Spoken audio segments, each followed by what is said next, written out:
नमस्कार साथियों, कैसे हो आप सभी। उम्मीद करती हूँ आप सभी अच्छे होंगे और आपकी यूपी टेट की प्रिपरेशन भी काफ़ी अच्छी चल रही होगी।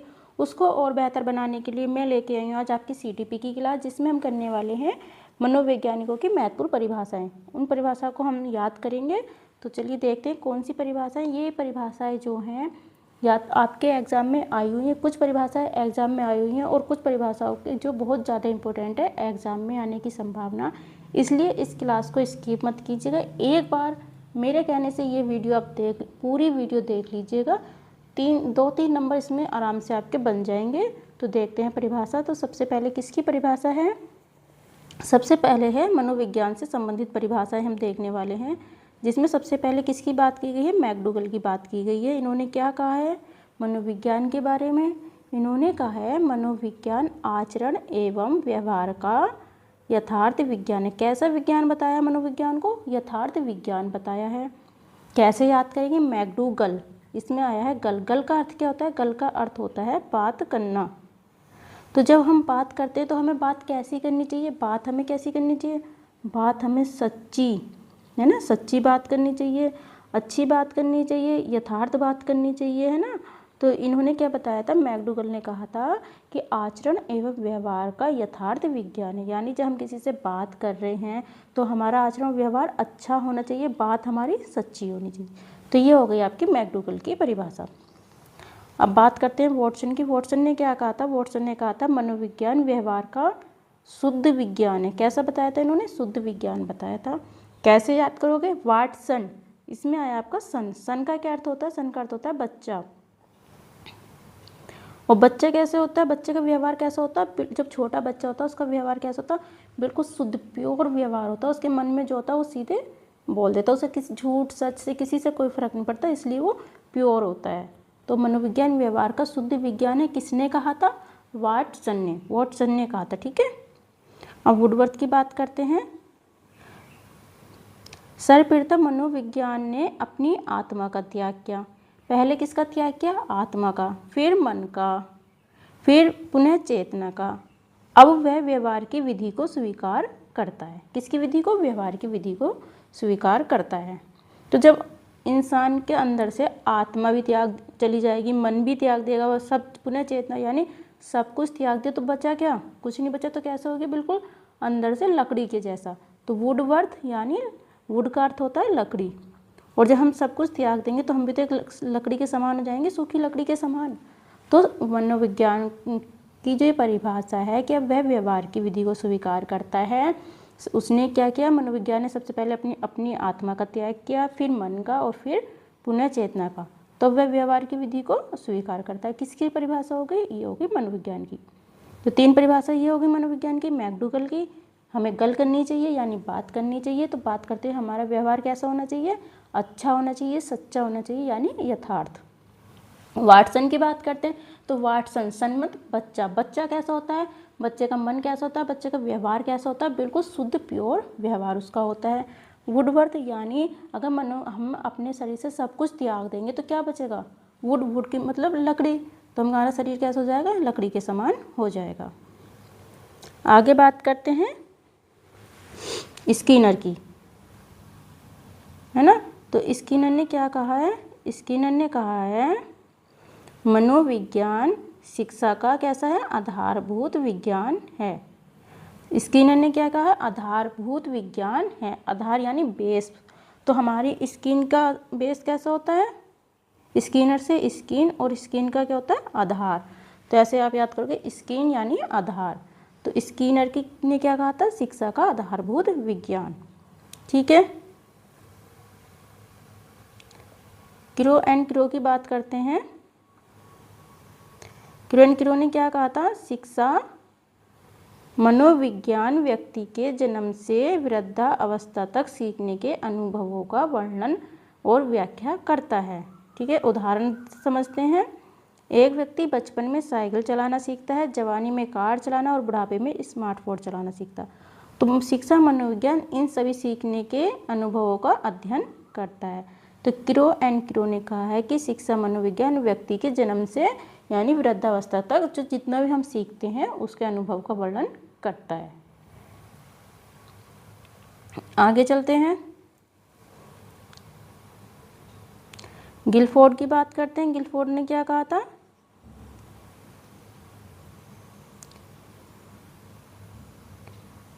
गिलफोर्ड ने कहा था व्यवहार के फलस्वरूप व्यवहार में किसी प्रकार का परिवर्तन आना ही सीखना अथवा अधिगम है।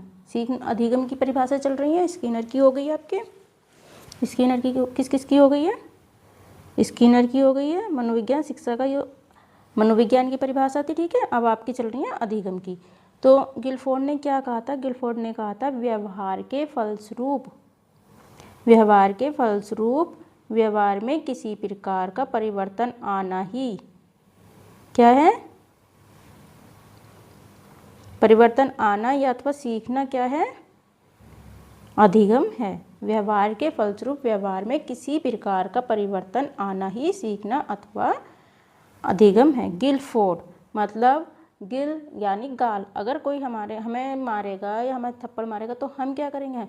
हम कैसे व्यवहार करेंगे? हम गांधी जी तो है नहीं कि भैया एक गाल पर चपत खा लिया तो दूसरा भी आगे कर दो। तो हम क्या करेंगे? हम तो एक घुमा के ही मारेंगे, घुमा के देंगे उसको, सीधा सा बात है। तो व्यवहार तो ये क्या हमारे व्यवहार में परिवर्तन। तो व्यवहार के फलस्वरूप व्यवहार में ही किसी प्रकार का जो चेंज आता है, जिससे हम चेंज आया है, उसे क्या कहते हैं? सीखना या फिर अधिगम कहते हैं। उदाहरण है, पहली बार गर्म चाय से जीभ जलना व्यवहार का फल। उसके बाद बच्चा अगली बार जब चाय पिएगा तो कैसे पिएगा? उसको ठंडी करके फूंक मार के उसकी चाय पीता है। तो क्या गिलफोर्ड ने क्या कहा था? व्यवहार के फलस्वरूप व्यवहार में परिवर्तन। गेट्स की बात करते हैं। अनुभव और प्रशिक्षण द्वारा व्यवहार में परिवर्तन लाना ही अधिगम या सीखना। किसके द्वारा? इन्होंने क्या बताया था गेट्स ने? अनुभव और प्रशिक्षण। गेट्स में अनुभव ने दिया था अनुभव और प्रशिक्षण, ठीक है।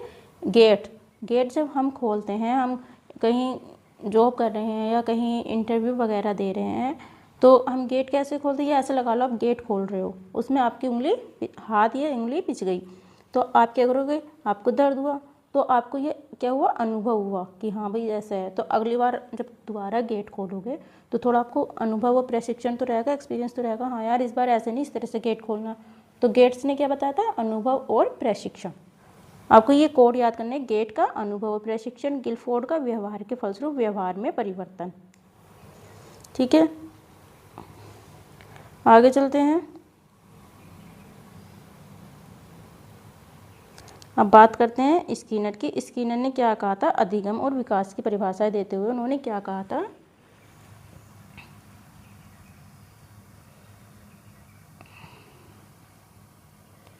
एक सेकेंड। हाँ, तो अधिगम की बात करते हैं, अधिगम विकास की परिभाषा चल रही है, स्किनर की बात कर लेते। तो स्किनर ने क्या कहा था? देखते, सीखना व्यवहार में उत्तरोत्तर सामंजस्य की प्रक्रिया। एग्जाम में पूछी गई है, वेरी इंपॉर्टेंट है, बहुत ज़्यादा इंपॉर्टेंट है। तो स्किनर ने क्या था? सीखना व्यवहार में उत्तरोत्तर सामंजस्य की प्रक्रिया। स्किनर यानी स्किन, और उत्तरोत्तर जब उतरती रहती है तो हम सामंजस्य करते हैं, हमारी स्किन जब उतरती है तो फिर नई आ जाती है, तो इसमें हम क्या करते हैं? सामंजस्य करते हैं। तो हो जाएगी आपकी स्किनर की। बहुत इंपॉर्टेंट है, बहुत ज़्यादा इंपॉर्टेंट है, इसको याद कर लेना अच्छे से। अब हल की बात करते हैं। हल ने क्या कहा था? परिभाषा क्या दी थी? सीखना आवश्यकता की पूर्ति की प्रक्रिया। हल ने क्या कहा था? सीखना क्या है? आवश्यकता की पूर्ति। सीखना हमारी जो आवश्यकता है उसकी पूर्ति है। तो जब किसी को पैसे की ज़रूरत या आवश्यकता होती है तो वह पैसे कमाने के लिए क्या करता है? कोई नया कौशल सीखता है। तो सीखना क्या है? आवश्यकता की पूर्ति। किसने दी थी? हल ने दी थी। नेक्स्ट पे चलते हैं। विकास की अवस्थाओं से संबंधित परिभाषा। अब किसकी बात कर रहे हैं? विकास की अवस्थाओं से संबंधित परिभाषा की बात कर रहे हैं। तो किरो ने क्या कहा था? किरो ने क्या कहा था? 20वीं सदी बालक की शताब्दी है। इम्पोर्टेंट है, बहुत इम्पोर्टेंट है, ये भी आई हुई है एग्जाम में। तो किरो ने क्या था? 20वीं शताब्दी बालक की शताब्दी है, याद कर लेना। तो कैसे याद करोगे कि 20 कौवे बच्चे को या बालक को लेकर उड़ रहे हैं। तो 20वीं सदी किसकी है? बालक की शताब्दी है।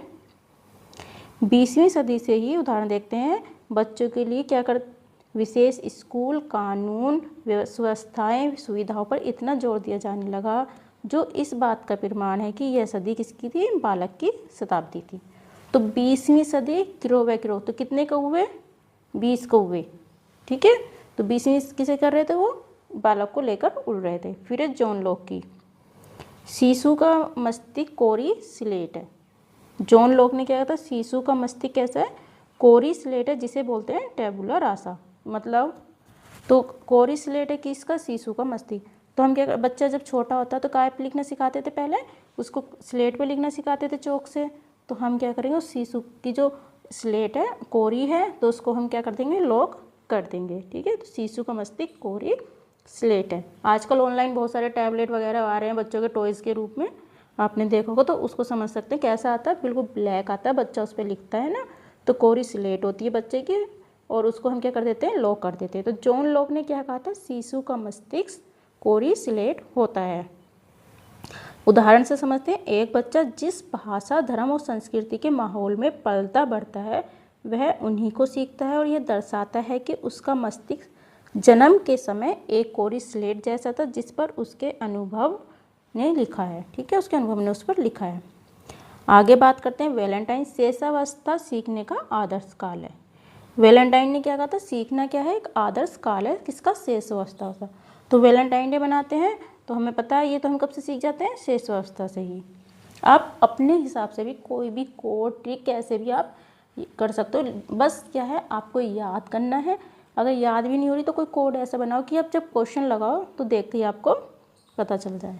तो इसका उदाहरण देखते हैं। एक छोटा बच्चा कुछ ही महीनों में बिना किसी ट्रेनिंग के अपनी मातृभाषा बोलना सीख जाता है, जबकि एक वयस्क को नई भाषा सीखने में सालों लग जाते हैं। तो शेषावस्था कैसा है? सीखने का आदर्श काल है, ठीक है। आगे चलते हैं, रोश की बात करते हैं। रोश ने कहा, क्या कहा था? विकास की अवस्थाएं। बाल्यावस्था कैसी है? मिथ्या परिपक्वता का काल है। रोश ने क्या कहा था? बाल्यावस्था मिथ्या परिपक्वता का काल है। मिथ्या यानी झूठ। तो जब बच्चा बाल्यावस्था में होता है तो क्या करता है? जब हम उस किसी बात पे डांटते हैं तो झूठ मूठ का रोना शुरू कर देता है, या फिर डांट से बचने के लिए बाल्यावस्था में जब बच्चे होते हैं तो डांट से बचने के लिए झूठ बोलना वो शुरू करते हैं। तो क्या हो जाएगा? रोज का रोना, यानी बाल्यावस्था कैसी है? मिथ्या परिपक्वता का काल है, ठीक है। उदाहरण देखते हैं। एक 8 साल का बच्चा अपने माता पिता को सलाह दे सकता है कि आपको गुस्सा नहीं करना चाहिए, जैसे कि वह बहुत परिपक्व हो, लेकिन खुद छोटी छोटी बातों पे क्या करता है? जिद करता है। स्टेनली हॉल, पहले हल था अब हॉल है, इन्होंने क्या कहा था?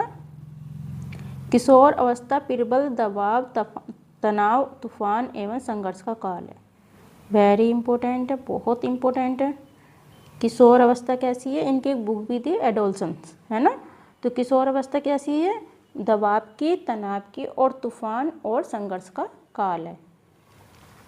दबाव कैसा? जब बच्चे किशोर अवस्था में आते हैं तो क्या करते हैं? उन्हें करियर की टेंशन रहती है, बहुत ज़्यादा प्रेशर रहता है, स्ट्रेस रहता है ना। तो तूफान और संघर्ष का ये काल है, आपको ऐसे याद रखनी है। एक किशोर अपने करियर, दोस्ती और पहचान को लेकर बहुत उलझन और तनाव में रहता है। उसके मूड में क्या होता है? तेजी से बदलाव आता है, जिसे क्या कहते हैं? तूफान और संघर्ष का प्रतीक मानते हैं, ठीक है। आगे चलते हैं। नेक्स्ट है किलपैट्रिक। किलपैट्रिक ने क्या कहा था? किशोर अवस्था कैसी है? कैसी बताई थी कि किसकी? बता, विकास की अवस्था में चल रही है। तो किलपैट्रिक ने क्या बताया था? किशोर अवस्था जीवन का प्रतिद्वंदक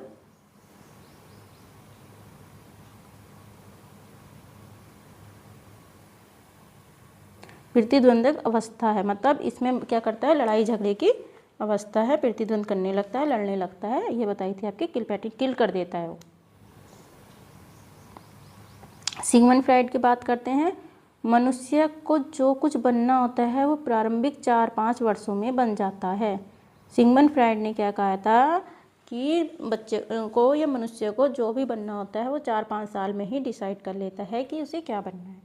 यदि किसी बच्चे को बचपन में बहुत असुरक्षित माहौल मिलता है तो बड़ी उम्र में भी उसके आत्मविश्वास में कमी देखने को मिल सकती है, जो फ्राइड के कथन को सही साबित करता है।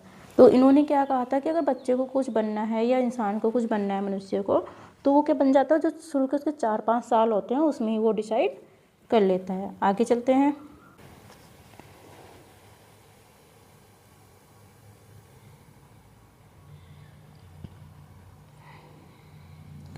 अब आगे बात करते हैं पर्सनैलिटी यानी व्यक्तित्व से संबंधित परिभाषाएं। तो स्किनर ने क्या था, व्यक्तिगत विभिन्नता से हमारा तात्पर्य व्यक्तित्व के उन सभी पहलुओं से जिसका मापन किया जा सकता। तो स्किनर ने क्या कहा था, जिनका व्यक्तित्व के उन सभी पहलुओं से जिनका मापन किया जा सकता है। ठीक है, ये स्किनर ने कहा था। स्किन है हमारी बॉडी की, तो उसको हम क्या कर सकते हैं, माप सकते हैं।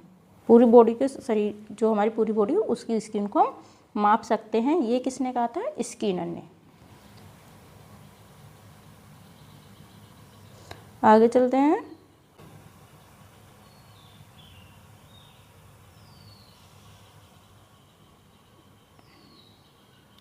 ओलपोर्ट की है, व्यक्तित्व मनोदैहिक अव्यवस्थाओं का गत्यात्मक संगठन है जो वातावरण के साथ अपूर्ण समायोजन कर लेता है। ओलपोर्ट ने क्या था, मनोदैहिक यानी मेंटली, और गत्यात्मक मतलब गति करने वाला ना। तो जिसमें मनोदैहिक मतलब मनोदैहिक यानी फिजिकल और मेंटली सारी अवस्थाएं आ जाती हैं, वो हमारी गति करती हैं। किसने कहा था ये कहा था ओलपोर्ट ने, याद रखना। नेक्स्ट है वैलेंटाइन। वैलेंटाइन की क्या परिभाषा है, व्यक्ति जन्मजात व अर्जित प्रवृत्तियों का योग है। वैलेंटाइन ने क्या था, व्यक्ति जन्मजात व अर्जित प्रवृत्तियों का योग है। जो वैलेंटाइन मतलब जो जन्म से होती हैं और जो हम अर्जित करते हैं आकर देखकर, उन सब का योग है। किसने कहा था, वैलेंटाइन ने। उदाहरण, शांत स्वभाव क्या है, जन्मजात है, और ईमानदारी व्यक्तित्व। वुडवर्थ की बात करते हैं, व्यक्तित्व व्यक्ति की संपूर्ण गुणात्मकता है। क्या है, व्यक्तित्व व्यक्ति की संपूर्ण गुणात्मकता है। किसने कहा था, ये कहा था आपके वुडवर्थ ने। इम्पोर्टेंट है वुडवर्थ की। व्यक्तित्व हमारे व्यक्ति की क्या है, संपूर्ण गुणात्मकता है। मतलब वुड यानी लकड़ी। कैसे याद करोगे, वुड का अर्थ होता है लकड़ी, और लकड़ी में जिस सारे गुण होते हैं, जैसे चंदन की लकड़ी क्या है, वो संपूर्ण गुण उसमें होते हैं और सबसे महंगी होती है। तो वुडवर्थ यानी लकड़ी, लकड़ी में कैसे गुण, संपूर्ण गुण होने चाहिए। बात करते हैं वॉटसन की, हम जो कुछ भी करते हैं वही व्यक्तित्व। किस, व्यवहार व्यक्तित्व। तो वॉटसन ने क्या कहा था, हम जो भी करते हैं वही भैया वही सब व्यक्तित्व है। कुछ अन्य महत्वपूर्ण परिभाषाएं देखते हैं। बी.एन. झा। बी.एन. झा ने क्या था, बी.एन. झा ने कहा था, वंशानुक्रम व्यक्ति की जन्मजात विशेषताओं का योग है। क्या है, योग है। वंशानुक्रम कैसा, व्यक्ति जितनी भी विशेषताएं होती है जन्म से लेके, उन सभी का जो हम योग कर देते हैं, वो किसने कहा था, झा ने। या फिर ऐसे कर सकते हो कि जन्मजात विशेषताओं को झाड़ दिया, ऐसे भी आप याद कर सकते हो। जैसे आँखों का रंग, बालों का प्रकार, ये सब वंशानुक्रम होते हैं। रोज की बात करते हैं, चिंतन मानसिक क्रिया का ज्ञानात्मक पहलू है। रोज ने क्या कहा था, हमारा जो चिंतन है, जो हमारा सोच रहे हैं, वो मानसिक क्रिया का क्या है, ज्ञानात्मक पहलू है। ठीक है। वुडवर्थ, पहले सीखी जा चुकी बात का स्मरण करना ही स्मृति है। इम्पोर्टेंट है, पूछी गई है, सारी इम्पोर्टेंट है, ये वाली ज़्यादा इम्पोर्टेंट है। ठीक है। तो वुडवर्थ ने क्या कहा था, हम जितनी चीज़ें पहले सीख चुके हैं, है ना, जो सीख चुके हैं, जब हम उनको याद करते हैं, याद करने की कोशिश करते हैं, तो वही क्या है, स्मृति है। अब बात करते हैं मैकडूगल की। अभिप्रेरणा वे शारीरिक तथा मनोवैज्ञानिक दशाएं हैं जो किसी काम को करने के लिए प्रेरित करती हैं। ठीक है, भूख लगना या अच्छे अंक लाना। तो इन्होंने मोटिवेशन की दी थी। मोटिवेशन क्या है कि जो हमारे शारीरिक और मनोवैज्ञानिक दशाएं होती हैं, जो हमारी सारी दशाएं होती हैं, जो किसी काम को करने के लिए हमें प्रेरित करती हैं, क्या है, अभिप्रेरणा है। आगे चलते हैं। वुडवर्थ ने कहा था, वेरी इंपॉर्टेंट, बहुत ज़्यादा, 100%, बहुत ज़्यादा इंपॉर्टेंट, बहुत ज़्यादा, छोड़नी नहीं है बिल्कुल भी, याद कर लेना। वुडवर्थ ने क्या था, परिभाषा संवेग व्यक्ति की उत्तेजित दशा, कई बार एग्जाम में आ चुकी है। वुडवर्थ ने क्या था, संवेग क्या है, व्यक्ति की उत्तेजित दशा है। डम्बिल की बात करते, किसी दूसरी वस्तु की अपेक्षा एक ही वस्तु पर चेतना का केंद्रीकरण क्या है, अवधान है। डमविल ने कहा था किसी दूसरी वस्तु की अपेक्षा एक ही वस्तु पर हमें अपना फोकस करना चाहिए, तो उसे क्या कहा जाता है, केंद्रीकरण अवधान। तो उसे कहा जाता है अवधान यानी ध्यान। डम्बल मतलब तुम जिम में जा रहे हो, डंबल उठा रहे हो, तो भैया तुम इधर उधर सारे डंबल पर ध्यान मत दो कि हाँ ये वाला भी उठा लूँगा मैं, ये जो एक है जो मेन है पहले उसी पे फोकस रखो, उसी को करो, फिर दूसरी डंबल पर ध्यान देना, ठीक है। तो इसको आप ऐसे याद रख सकते हो, डम्बल यानी किसी दूसरी वस्तु की अपेक्षा एक वस्तु पर चेतना का केंद्रीकरण करना अवधान है, ठीक है। ध्यान रहेगा ना, याद रखोगे। ये आपकी कुछ इम्पोर्टेंट परिभाषाएं थी जो मैं लेके आई थी, मुझे लगता है आपके बहुत हेल्पफुल होने वाली हैं, तो इसलिए एक बार ज़रूर देख लेना, अच्छे से याद कर लेना, समझ लेना, अपने हिसाब से ट्रिक बनाओ, कोड बनाओ, कुछ भी बनाओ, लेकिन ये जितनी परिभाषाएं इन सबको प्लीज़ एक बार देख लेना। 2 नंबर तुम मान के चलो इसमें से फंस जाएंगे आपके, बहुत इंपॉर्टेंट है। और अगर आपको पसंद आई तो प्लीज़ लाइक कर देना, शेयर कर लेना, और प्लीज़ नए हो तो सब्सक्राइब भी कर लीजिएगा। मिलते हैं कल नए टॉपिक के साथ, तब तक के लिए bye bye and thank you so much.